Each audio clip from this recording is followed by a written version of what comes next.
Desvendando Crimes, episódio de hoje, Mangue 937. 2 de março de 2018, em um mangue às margens do rio Ceará, na divisa entre Caucaia e Fortaleza, estava prestes a acontecer um dos crimes mais brutais do Brasil. 3 mulheres estavam desaparecidas, até que criminosos divulgaram um vídeo, onde elas estavam sendo literalmente despedaçadas ainda em vida. Olá, eu sou o Cid, o Brabo, e aconselho que você prepare seu psicológico. As vítimas foram reconhecidas como Nara Aline, de 23 anos, Darciele Anselmo, de 31 anos e Ingrid Teixeira, de 22 anos. Segundo algumas notícias, o alvo principal era Nara, mas Darciele também tinha envolvimento com grupos criminosos. Já Ingrid, que inclusive estava grávida, não tinha nenhum envolvimento com o mundo do crime. As 3 estavam a caminho da igreja quando foram interceptadas por alguns homens. Esses homens as levaram até um adolescente de 17 anos, e esse as levou até o infame Mangue 937, onde já havia alguns criminosos aguardando por elas. A ordem do crime foi dada de dentro da prisão. O mandante ordenou que eles filmassem tudo e seguissem o modelo de execução do Estado Islâmico.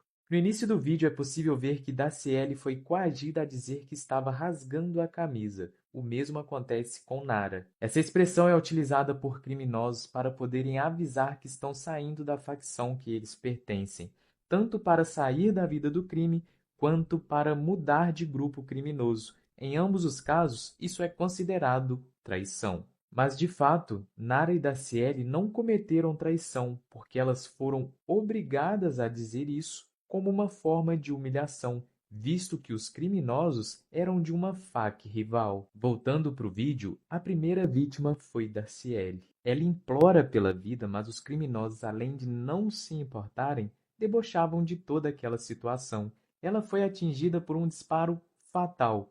Em seguida, outro criminoso começou a aplicar golpes com instrumentos cortantes no pescoço dela. A segunda vítima foi Nara, e eu vou evitar dar muitos detalhes, pois o que fizeram com ela é extremamente desumano. Para você ter uma noção, eles despedaçaram ela, começando pelos dedos, mão, braço, como se ela fosse um brinquedo. E ela era obrigada a posicionar os membros da forma que ficasse mais fácil para eles aplicarem o golpe. E é daí que surge aquela frase: já caiu, mano, já caiu. A força que o criminoso usava, em um determinado momento, enquanto ele aplicava os golpes, o facão que ele utilizava quebrou. A terceira vítima, Ingrid, não aparece no vídeo, então não dá para saber ao certo o que aconteceu com ela.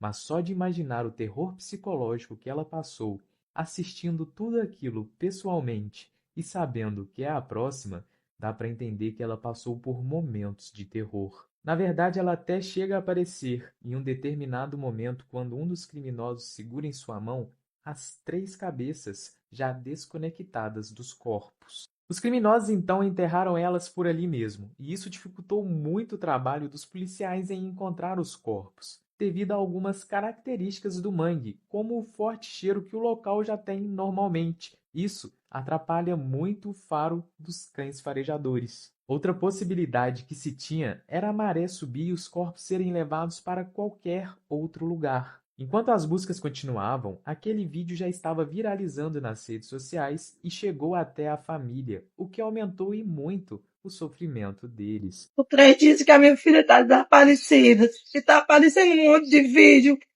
com ela sendo torturada. Por outro lado, o vídeo ajudou a polícia a identificar os suspeitos e, na época, prendeu 3 pessoas e apreendeu um adolescente. Quem tiver uma pista mais ou menos desse local que viu o vídeo, que dê uma informação para a polícia, não precisa identificar. Eu só quero achar o corpo da minha filha, para que eu possa enterrar ela e ficar em paz. No dia 9 de março, a polícia recebeu indicações de onde estariam os corpos. No trajeto até o local, foi necessário uma pequena parte ser feita de barco, pois o local era como uma pequena ilha. Lá, a polícia encontrou as 3 mulheres. Mas a confirmação de fato demorou um pouco mais, pois foi necessário realizar o teste de DNA devido ao estágio avançado de decomposição que foram encontradas. Outra dificuldade foi que os criminosos jogaram as partes em locais diferentes. A polícia até encontrou os corpos, mas não encontrou tudo de uma vez. Ainda demandou mais um mês de trabalho dos bombeiros e da polícia para que encontrassem e juntassem o que faltava. Além dos 3 homens que já haviam sido presos, outros 2 também foram, sendo um deles aquele que levou elas até o adolescente e o outro teria fugido na época e foi encontrado um ano depois, em 2019. Já o mandante do crime já estava encarcerado, mas isso não impediu que ele também fosse julgado por esse crime.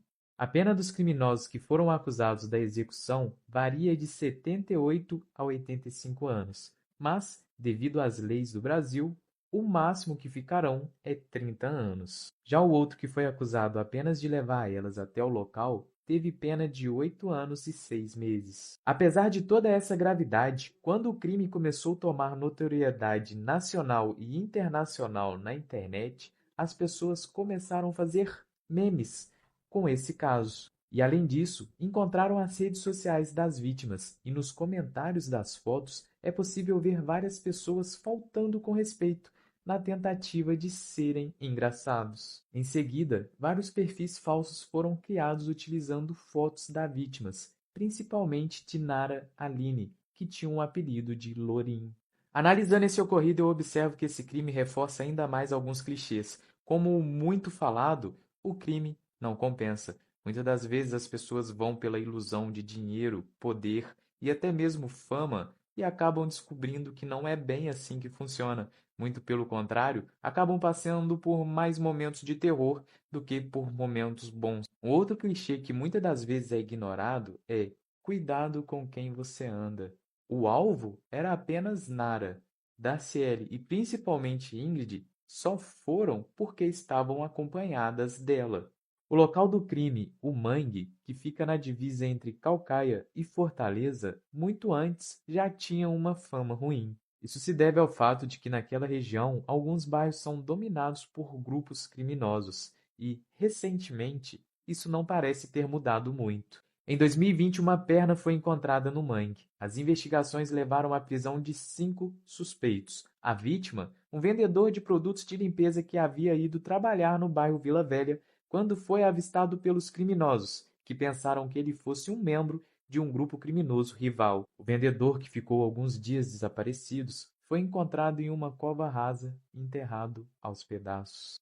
Em 2021, testemunhas afirmaram terem visto um jovem de 18 anos tentando fugir do mangue enquanto era perseguido. Infelizmente, ele acabou sendo baleado e perdendo a sua vida ali mesmo, enquanto o suspeito conseguiu fugir. Esse caso, infelizmente, eu não encontrei a conclusão dele, mas a notícia tem alguns pontos que me deixam intrigado. O primeiro é: o jovem não tinha antecedentes criminais. O segundo ponto é que também não tinha relatos de ameaça de morte. A minha dúvida que fica é: será que ele avistou alguma coisa que não deveria lá no mangue? A situação de violência constante também foi exposta pelo Cidade 190, que criticou a ausência do Estado naquela região. E esse foi o meu primeiro vídeo longo sobre casos criminais. Muito obrigado a você que chegou até aqui. Eu ainda estou muito longe da perfeição, já percebi que tenho muito a melhorar, mas ainda assim você está me assistindo. Então já vai nos comentários e diz qual o próximo caso que você quer que eu traga aqui, com muito mais detalhes.